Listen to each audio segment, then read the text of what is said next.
Sonko décide à un moment d'appeler le peuple sénégalais à se lever et à s'insurger, ce peuple se lèvera. Et ce peuple sénégalais qui nous a donné des leçons extraordinaires, mais extraordinaires, en sacrifiant certains des leurs. Rien à voir avec nos manifestations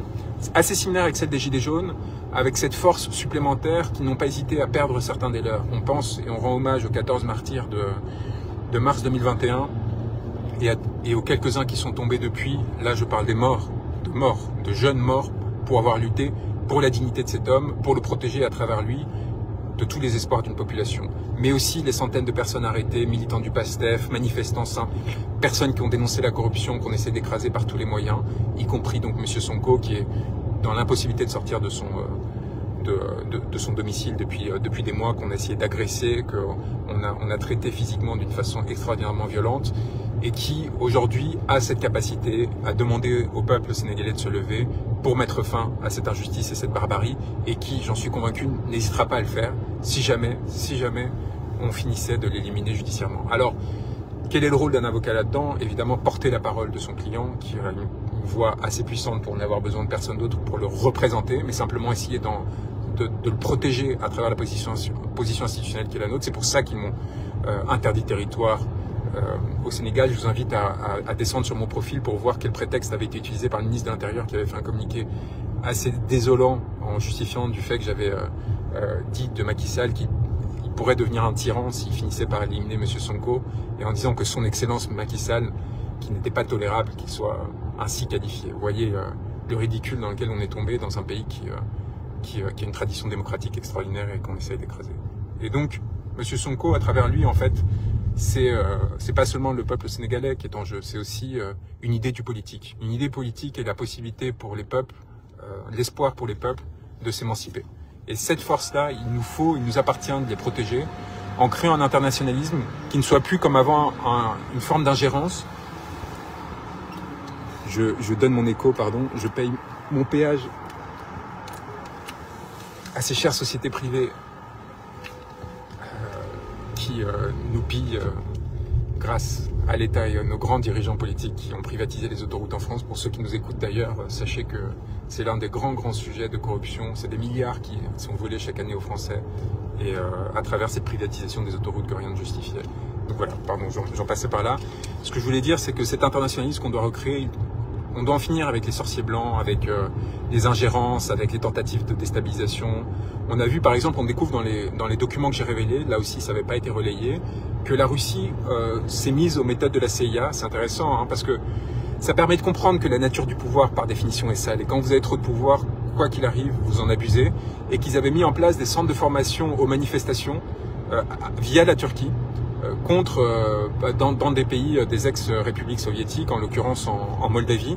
qui consistait en fait à préparer les citoyens à se rebeller au bon moment et à essayer d'interférer dans les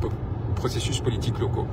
Moi, j'ai toujours résisté à toute forme de soumission vis-à-vis d'un quelconque pouvoir étranger, malgré les grandes propositions qu'on a reçues de la part de nombreux, parce que je considère que dès le moment que je rentrerai dans une situation comme celle-ci, eh bien, évidemment, ma parole serait liée. Et j'ai une divergence d'ailleurs avec certains de mes alliés sur ce sujet qui ont accepté de participer à un certain nombre de dispositifs de pouvoir, y compris les plus légers, hein, comme participer sur Russia Today de façon payée à des émissions. Ça a toujours été ma limite. Tout ce qui a trait au financement, j'ai toujours refusé de perdre une quelconque forme de souveraineté et de lier en fait potentiellement le destin de ceux qu'on serait amené à représenter par la suite à ces alliances passées et à ces liens d'intérêt qui avaient pu être créés. Et donc, il faut qu'on résiste à ça, mais il faut par contre qu'on crée en fait des alliances entre les peuples, qu'on réussisse à les indépendantiser et à ne plus passer par des élites, par des jeux, des arrangements, comme quand Marine Le Pen est allée voir Macky Sall par exemple pour récupérer une mallette, paraît-il, c'est les rumeurs après avoir fait la même chose en Russie. Vous voyez, il faut qu'on ait un respect pour les peuples, il faut qu'on ait un respect pour les régimes auxquels on est confronté, il faut qu'on refuse de rentrer dans des jeux d'alliance délirants qui ne font qu'atteindre à nos intérêts comme ça a été le cas dans le conflit russo-ukrainien. Il faut qu'on retrouve notre indépendance. Vous avez vu la visite d'Emmanuel Macron en Chine et le fait que Xi Jinping ait renvoyé von der Leyen, la présidente de la Commission européenne, à travers les dispositifs dans l'aéroport réservés aux passagers normaux. Pour une raison très simple, parce qu'il considérait que cette femme n'aurait jamais dû participer à cette visite d'État qui était organisée en l'honneur de la France, et que Margoulin d'Emmanuel Macron avait utilisé comme prétexte pour mettre dans ses bagages un passager clandestin, la présidente de la Commission européenne, pour l'amener à pousser les intérêts dont ne sait qui d'ailleurs, parce que cette femme n'est pas élue, ne représente personne et n'a aucune légitimité à parler en notre nom. Et Xi Jinping, en fait, a donné une grande leçon à la France, ou plutôt à un dirigeant français, ou plutôt quelqu'un qui pense diriger le peuple français, parce que je ne suis pas sûr que ça dure longtemps, ça va être notre dernier sujet, en humiliant von der Leyen et en la renvoyant à son rang de fonctionnaire, et ayant à passer les contrôles de visa comme n'importe quelle autre personne. Donc, dernier point important, parce qu'on parle, vous voyez comment on tourne autour du sujet, mais pour en revenir au grand sujet qui nous occupe à nous maintenant aujourd'hui en France, celui de la souveraineté française. Ceux qui ont cru que la réforme des retraites pouvait sonner le grand soir ont une compréhension assez faible des mécanismes politiques et quelque part manque de respect à la pensée révolutionnaire. On ne fait pas la révolution pour une question de retraite. Pour injuste que soit une réforme, pour violente qu'elle soit, on ne fait pas la révolution pour un ajustement technique sur une réforme qui va faire souffrir des millions de personnes, accroître l'exploitation qu'ils subissent, mais comme des dizaines de décisions similaires l'ont fait depuis l'élection d'Emmanuel Macron et depuis bien plus longtemps. C'est l'agglomération de l'ensemble de ces décisions qui doit nous amener de façon conséquente et organisée à mettre en œuvre des perspectives révolutionnaires et insurrectionnelle. Et c'est seulement dans cette structuration et cette prise au sérieux des enjeux, y compris dans une perspective sacrificielle, en sachant parfaitement les conséquences que l'on pourra payer, que la pensée révolutionnaire pourra avoir une résultante et une effectivité. Si l'on continue à avoir une sorte de pensée spontanéiste, qui consiste à se dire « Ah oui, là il y a une manifestation, on va brûler trois poubelles, et donc du coup, en fait, une révolution naîtra », eh bien on est en train non seulement de trahir la pensée et les idées pour lesquelles on est censé lutter, les personnes qui croient en nous, mais plus encore, on est en train de faire preuve d'une forme non seulement de naïveté, non seulement d'idéal romantique quelque peu dépeuplé, mais aussi quelque chose de plus grave, on fait en fait preuve d'une forme de narcissisme, dans laquelle en fait notre organisation et notre engagement ne servent avant tout qu'une chose, nous montrer comme étant du côté du bien et pas de façon conséquente organiser une dynamique révolutionnaire. Cette dynamique révolutionnaire, j'ai voulu la soutenir, l'appuyer, la nourrir à travers un manuel, un guide insurrectionnel qui s'appelle Coup d'État, qui vient de paraître grâce au courage extraordinaire de mon éditrice Marion Mazoric, que je tiens à saluer, fille d'un très grand historien des révolutions. Les chats ne font pas des chiens, et qui a osé publier cet ouvrage, qui à mon avis est cardinal, qui donne des instruments, qui va être accompagné d'un autre texte que je vais mettre en libre accès, qui s'appellera La méthode et qui permettra de réfléchir sur les techniques à mettre en œuvre pour provoquer cette bascule que l'on recherche tous, nous qui sommes engagés depuis des années et qui savons la nature du pouvoir auquel on est confronté de façon structurée et qui permettra de déboucher sur des résultats et non pas seulement des images spectaculaires qui nourriront in fine l'ennemi. Cet ouvrage déploie non seulement une pensée, mais donne des instruments très pratiques pour mettre en œuvre cet ébranlement. Et c'est pourquoi on a décidé non seulement de le sortir en librairie, mais de le mettre en libre accès, gratuitement. On a mis en place, des gens en fait l'ont fait, ont immédiatement scanné le livre dès la sortie, c'est incroyable, ils ont fait cet effort-là, ils ont créé un QR code, ils ont commencé à distribuer le lien, et on les a soutenus, on les a relayés pour une raison très simple, il va falloir une masse critique pour amener à cette bascule, et cette masse critique, après avoir fait cet effort de dévoilement avec Crépuscule, puis après avoir construit un programme révolutionnaire à partir des revendications des Gilets jaunes dans Abattre l'ennemi, eh bien elle a besoin, pour la mettre en œuvre, pour provoquer justement les changements, pour cibler les lieux qu'il faudra cibler et utiliser les méthodes qu'il faudra utiliser, les connaître et les diffuser, il faut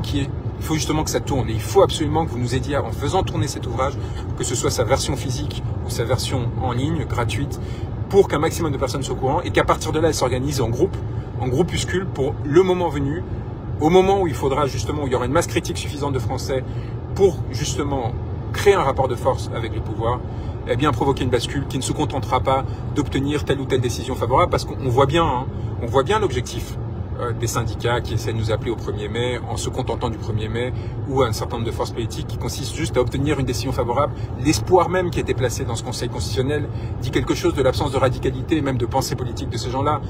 Qu'est-ce qui serait passé si le Conseil constitutionnel avait retoqué la loi? Eh bien, quelque part, ça aurait été pire. Parce que ça aurait permis, en fait, à cette structure-là de se préserver. Ça aurait permis au pouvoir de continuer, en fait, à mettre en œuvre son oppression. Et donc, on serait retrouvé dans une situation qui aurait été potentiellement encore plus délétère que l'actuelle. Si on considère que la bascule peut intervenir, si on y a un quelconque espoir et que donc un monde nouveau, bien plus beau, peut émerger. J'ai mis ma vie et pris des risques énormes en publiant cet ouvrage. Je vous demande dans un premier temps de le respecter. Je sais que c'est une parole d'autorité qui n'est pas forcément agréable à entendre, mais je vous demande, en le lisant, de prendre conscience de ce que ça peut produire et des risques qu'il faut prendre et peut-être de la forme de courage insensé qu'il faut avoir à se lancer dans cette aventure. Je vous incite à aller à son 3e chapitre directement pour ceux qui n'ont pas envie d'entendre une forme de littérature qui leur expliquerait quel est le monde ou ainsi de suite, parce qu'ils savent très bien pourquoi ils veulent s'indigner, et pourquoi ils veulent se battre et pourquoi ils veulent provoquer une bascule et une révolution. Et à partir de ce 3e chapitre, de commencer à réfléchir aux façons de mettre en œuvre, de façon organisée, au bon moment, collectivement, pour cette fois s'assurer que, contrairement à l'acte 3 des Gilets jaunes, où on s'est retrouvé au pied de l'Élysée, et c'est nous qui avons reculé, c'est nous qui aurions pu faire tomber ce pouvoir, et c'est nous qui avons décidé, parce que nous n'étions pas prêts de reculer, pour cette fois provoquer cette bascule. J'espère que vous serez à nos côtés, j'espère que vous le partagerez, j'espère que vous aurez cette générosité pour vous, pour les autres, quelle que soit votre position sur la question, et surtout votre volonté ou non de s'engager. On a besoin de vous, on a vraiment besoin de vous. On fait face à un appareil de pouvoir qui est extraordinairement violent, qui est capable de tout, qui est capable de détruire les intimités, la vie sociale, la réputation, les conditions professionnelles, avant d'oser assumer une confrontation politique réelle et mettre en prison les personnes du fait de ce qu'elles pensent. Et on a besoin de cette force collective, on a besoin que vous soyez présents pour nous, comme le peuple sénégalais, encore une fois, l'a été pour Ousmane Sonko, quand il a été ciblé politiquement par l'État, pour le détruire, en essayant de détruire sa réputation, puis sa carrière, puis enfin lui retirer sa liberté. On manque de ça en France. On manque de cet engagement, on est beaucoup sur les réseaux, on est beaucoup à s'indigner, mais il faut qu'on devienne plus conséquent, il faut qu'on se rende compte que face à ce pouvoir, ce n'est ni via l'élection, ni via des manifestations qui sont organisées de façon à paraître comme des sortes de marches pacifiques que l'on va obtenir quoi que ce soit pour défendre nos intérêts, pour défendre le devenir de nos enfants. Et je vais le dire et le redire, l'enjeu, c'est que nous ne devenions pas des esclaves de la prochaine étape de la mondialisation. L'enjeu, il est existentiel aujourd'hui. Il faut que vous entendiez ce message, il faut que vous le relayiez, il faut que chacun fasse des efforts pour découper les morceaux qui l'intéressent, les partager. Nous sommes à ça, par perte de souveraineté successive, de devenir les esclaves d'un nouveau monde qui sera dominé par des puissances étrangères et qui nous retireront le peu d'assises et de confort que l'on a eu et que l'on a construit à travers de nombreux sacrifices, à travers les âges. Et ceux qui nous menacent de devenir des esclaves, c'est des élites qui profitent du pillage de ce pays et qui savent très bien qu'au moment venu, elles pourront s'exfiltrer grâce à leur fortune, grâce à leur relais à l'international, et elles pourront se protéger des conséquences de cette destruction de notre pays. Il y a un enjeu existentiel pour la France aujourd'hui et il faut que vous engagiez non seulement pour votre condition personnelle et matérielle, mais pour le devenir de tout un peuple, de toute une culture